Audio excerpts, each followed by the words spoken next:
Good afternoon বন্ধুরা, আজকে একটা নতুন ব্লগ শ্যুট করছি। জানি না কেমন হবে, প্রথমবারই ব্লগ করছি। আমরা দীঘা যাচ্ছি। দীঘা যাওয়ার জন্য আমাদের গাড়ি একটা ভাড়া করা হয়েছে, গাড়ির জন্য অপেক্ষায় আছি। সাইডে একটা ফুলের চারার দোকান ছিল, আমাদের নিতে ইচ্ছা হলেও নিতে পারলাম না, যেহেতু আমরা যাচ্ছি গাড়িতে করে। দুপুর হয়ে গেছিলো, খুব জোর খিদাও পেয়ে গেছিলো। তিলোত্তমা হোটেলে আমরা 4 জন মিলে খেতে গেলাম। আমরা নিরামিষ সবজি ভাত খেয়েছিলাম, কারণ আমরা মন্দিরে উঠবো তাই জন্য। খেয়ে দিয়ে আমরা চলে এলাম। ড্রাইভার খাচ্ছিল। আমার বোনকে দেখো কীরকম আটভঙ্গি দিচ্ছে। আমিও গাড়িতে উঠতে চলে গেলাম। এবার আমাদের গাড়ি স্টার্ট দিয়ে দিয়েছে, বেরিয়ে গেলাম আমরা। রওনা দিয়ে দিয়েছি। আমরা খুব খুব আনন্দ করতে করতে করতে গেছি। 2 জন মাসি, মেসো, দাদা ভাই, আমি, আমার বোন, দাদা, আমার হাজব্যান্ড। কিন্তু আমার মা বাবা ভাই আসতে পারেনি।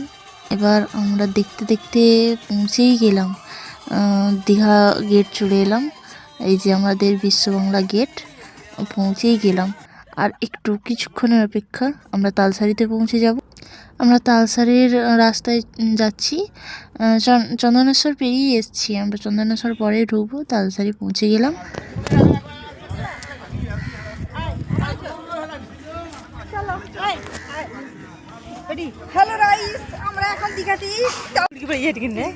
আমরা এখন তালসারিতে পৌঁছে গেছি, একটু ঘুরি, তারপরে তোমরা দেখতে থাকো। তালসারিতে এখানটায় মাছটা ওঠে, জানি না এখানকার নামটা কি, মাছের আড়তের নামটা কি। এখানে দেখছিলাম কয়েকজন লোক, ওই জায়গাটা জল জমা হয়ে আছে, নিচে নামতে হয়, ওখানে জাল ফেলছে। মাছ পড়ছে কিনা বলতে পারছি না, মাছ না পড়লে কি আর লোক ধরে এরকম জাল ফেলে, কি জানি। চলো নিচে যাই, ওই দিকটায় নিচে যাই, তোমাদের নিচটা দেখাই।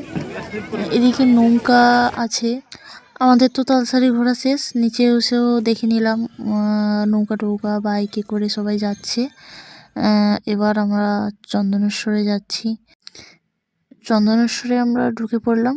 এবার গাড়িটা পার্ক করে চন্দনেশ্বর মন্দিরে যাব।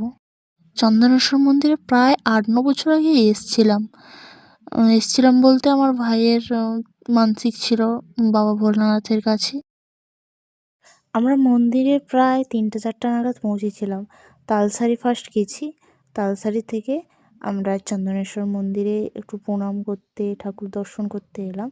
এখান থেকে বেরিয়ে আমরা নিউ দীঘা, ওল্ড দীঘা, তারপরে জগন্নাথ মন্দির,